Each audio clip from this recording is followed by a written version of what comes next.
মৃদুর সাথে সারাদিনের নতুন একটি পর্বে সকলকে আবারও ওয়েলকাম। এখন কিন্তু আমি দাঁড়িয়ে রয়েছি সারদা মায়ের একদম বাড়ির সামনে। এটা রয়েছে বাগবাজারে, আর এটা কিন্তু বাগবাজার মায়ের মন্দির নামে সকলের কাছে মোটামুটি পরিচিত।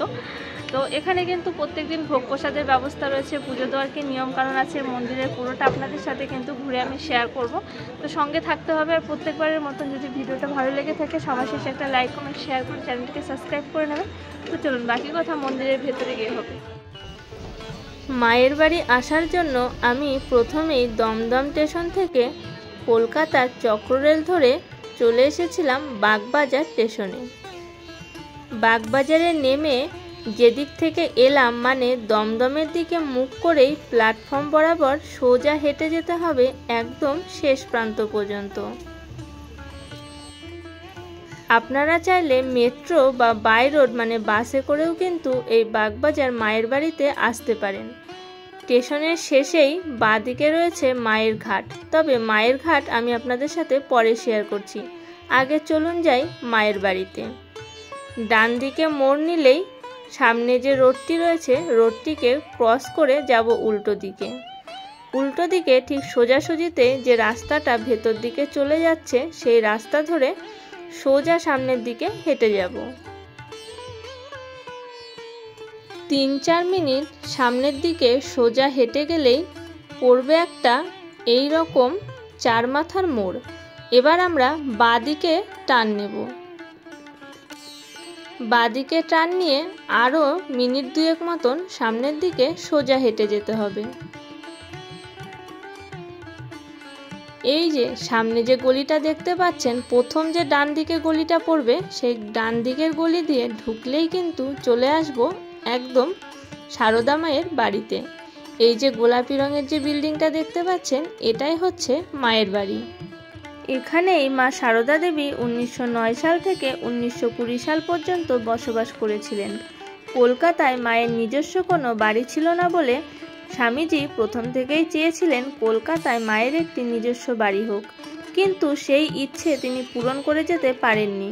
তাই পরবর্তী সময়ে 1906 সালে স্বামীজির ইচ্ছেকে বাস্তবায়িত করার উদ্দেশ্যে স্বামী শারদানন্দ মহারাজ গঙ্গার ধারে এই জমিটি কেনেন এবং 1907 সালে তিনি এই বাড়ি তৈরির কাজ শুরু করেছিলেন। সেই সময় আনুমানিক এই বাড়ি তৈরির জন্য খরচ হয়েছিল প্রায় 11,000 টাকা। মায়ের বাড়ির ঠিক উল্টো দিকেই একটি ছোট ফুলের দোকান রয়েছে। আপনারা চাইলে এখান থেকে ফুল নিয়ে মাকে অর্পণ করতে পারেন। আমিও একটি পদ্ম ফুল নিয়ে নিলাম। চলুন, এটাই হচ্ছে মায়ের বাড়ির মূল গেট। এবার ভেতরে ঢোকা যাক। 1909 সালের 23শে মে মায়ের এই বাড়িতে শুভ পদার্পণ হয়েছিল। এই দিনটিকে প্রতি বছর মায়ের শুভ পদার্পণ দিন হিসেবে এখানে পালন করা হয়। মেন গেটের সোজাসুজি দরজার ওপরে যে ছবিটি দেখতে পাচ্ছেন ওটাই হচ্ছে মায়ের ছবি। চলুন এবার জুতোগুলোকে রাখতে হবে, কারণ ভেতরে কিন্তু জুতো পরেই ঢুকতে হচ্ছে। আর ডান দিকে ছিল টয়লেটের ব্যবস্থা। এই যে এখানে সিঁড়ির পাশে কিন্তু জুতো রাখার সুন্দর ব্যবস্থা করা রয়েছে। এই পাশের ঘরটি হলো প্রণামী ঘর। এবার চলুন মাকে দর্শন করে আসি। মাকে দর্শন করার জন্য মেন গেট দিয়ে সোজা হেঁটে এসে ডান দিকে যে সিঁড়িটি রয়েছে সেটা দিয়ে সোজা উপরে চলে যেতে হবে। উপরে গিয়ে এই যে এটাই হচ্ছে মায়ের ঘর, আর নিচে অনেকেই বসে কিন্তু ধ্যান ও জপ করছেন। বলতে পারেন আমাদের এত ব্যস্ততম জীবনের মধ্যে কিছুটা শান্তির খোঁজ। আর পাশে যে লাইনটি রয়েছে সেটা হচ্ছে মাকে দর্শন ও প্রণাম করার জন্য ছোট্ট একটি লাইন। আর এই বাড়িতেই কিন্তু মা 11 বছর বসবাস করেছিলেন। আর এখন যেটা মায়ের ঘর, আগে সেটাই ছিল কিন্তু মায়ের পুজোর ঘর, যেখানে মা নিত্য পুজো করতেন এবং পরবর্তীকালে মা এই ঘরেই বাস করতেন। আর যে খাটে এখন মায়ের ছবিটি আপনারা বর্তমানে দেখতে পাচ্ছেন, মানে যেখানে রেখে মাকে পুজো করা হয়, আগে এই খাটেই কিন্তু মা ঘুমোতেন। 1920 সালে 21শে জুলাই এই বাড়িতেই মা তার মহাসমাধি লাভ করেছিলেন। আর মায়ের ঘরের ঠিক পাশেই মানে ডান দিকে রয়েছে একটি রূপোর সিংহাসন, সেখানে ঠাকুরের ছবি রয়েছে। সেখানে বসেই কিন্তু মা নিত্য পুজো করতেন। এই মাই বলেছিলেন, আমি 17 মা, আমি অ17 মা। যেখানে এলে মেলে মনের শান্তি, যেখানে এলে লাঘব হয় অনেক যন্ত্রণা। এই হলো পরম শান্তির জায়গা, মায়ের বাড়ি। আর এই মায়ের ঘরের ঠিক পাশেই যে ঘরটি আপনারা দেখতে পাচ্ছেন, এটি হলো স্বামী শারদানন্দ মহারাজের ঘর। মায়ের জীবিতকালে উনি মাকে দেখাশোনা করতেন। আর এই খাটের উপর যে ছবিটি আপনারা এখন দেখতে পাচ্ছেন, সেটি হলো স্বামী শারদানন্দ মহারাজের ছবি। চলুন এবার আপনাদেরকে চারিদিকটা আমি ঘুরে দেখাই মায়ের বাড়ির।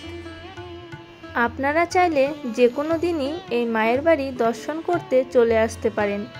সকাল 6টা থেকে বেলা 11টার মধ্যে এবং বিকেল 3:30 থেকে সন্ধে 8টার মধ্যে। আর এপ্রিল থেকে সেপ্টেম্বরে বিকেলের টাইমটা একটু পরিবর্তন হয়ে বিকেল 4টে থেকে রাত্রি 8টা পর্যন্ত খোলা থাকে এই মায়ের বাড়ি। তবে জানেন তো, মায়ের বাড়িতে একটা রেওয়াজ আছে। মা যেহেতু তার বাড়ির থেকে কাউকে খালি মুখে ফেরাতেন না, তাই এখানেও সবার জন্য বিনামূল্যে ভোগ প্রসাদের ব্যবস্থা রয়েছে। তার জন্য নিতে হবে আমাদের ছোট্ট একটি কুপন।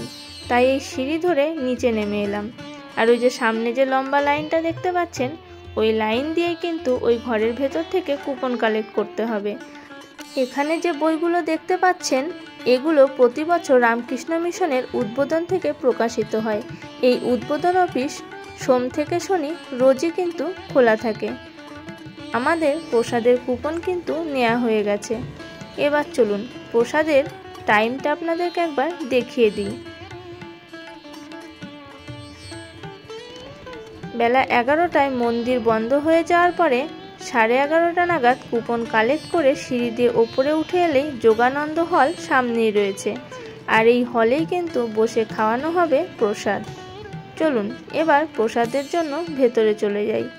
আর এখানে আমি বলে রাখি, এই মায়ের বাড়িতে ছেলে এবং মেয়েদের জন্য কিন্তু প্রসাদের আলাদা আলাদা জায়গা রয়েছে।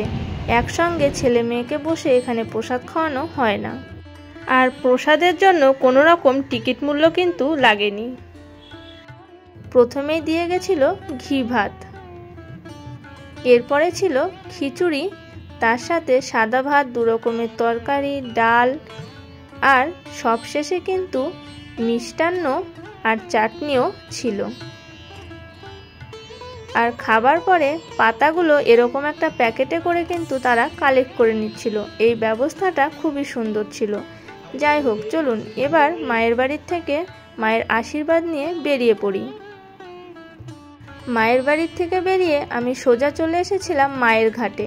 মানে বলতে পারেন যেখান থেকে যাত্রা শুরু করেছিলাম সেখানেই এসেছি।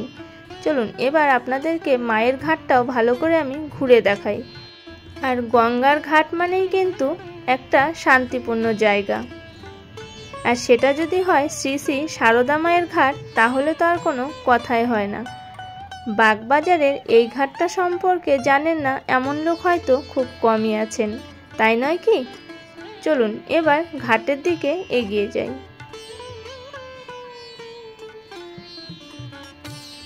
আপনারা যদি এই মায়ের ঘাটের ওপরে বড় কোনো ভিডিও দেখতে চান, অবশ্যই আমাকে কমেন্ট করবেন। আমি চেষ্টা করব আপনাদের সাথে বড় একটা ভিডিও শেয়ার করার। তবে আজকে একটু ছোটোর ওপরেই আপনাদের সাথে মায়ের ঘাটের সৌন্দর্যটা শেয়ার করি। আর মায়ের বাড়িতে যারা ভোগ প্রসাদ পেতে চান, তারা কিন্তু একটু সকাল সকাল করে এসে টাইমের মধ্যে কুপনটা কেটে নেবেন। যাই হোক, মায়ের ঘাটে মায়ের কিন্তু একটা সুন্দর মূর্তিও করা ছিল। আজকের এই ভিডিওটি যদি আপনাদের ভালো লেগে থাকে, তাহলে ভিডিও শেষে একটি লাইক করবেন আর ভিডিওটাকে সবাই একটু বেশি বেশি করে শেয়ার করে দেবেন। আর সবশেষে ভিডিওটি আপনাদের কেমন লেগেছে নিজস্ব মতামত জানাতে কিন্তু একদমই ভুল করবেন না। আর নিতুর সাথে সারাদিন চ্যানেলটিকেও সাবস্ক্রাইব করে নেবেন যারা যারা এখনও পর্যন্ত চ্যানেলটি সাবস্ক্রাইব করেননি। আকাশে মেঘ করার কারণে গঙ্গার সৌন্দর্যটা যেন আরও অনেক গুণ বেড়ে গেছে। তবে পরন্ত বিকেল হলে গঙ্গার সৌন্দর্য তো কোনো কথাই হবে না। তবে যাই হোক, আজকে আমি এখানেই বিদায় নিচ্ছি। আপনাদের সাথে দেখা হবে খুব তাড়াতাড়ি নতুন কিছুর সঙ্গে। ততক্ষণের জন্য আপনারা ভিডিওটা এনজয় করুন আর চ্যানেলটিকে সাবস্ক্রাইব করে নিন। আজকের জন্য টাটা।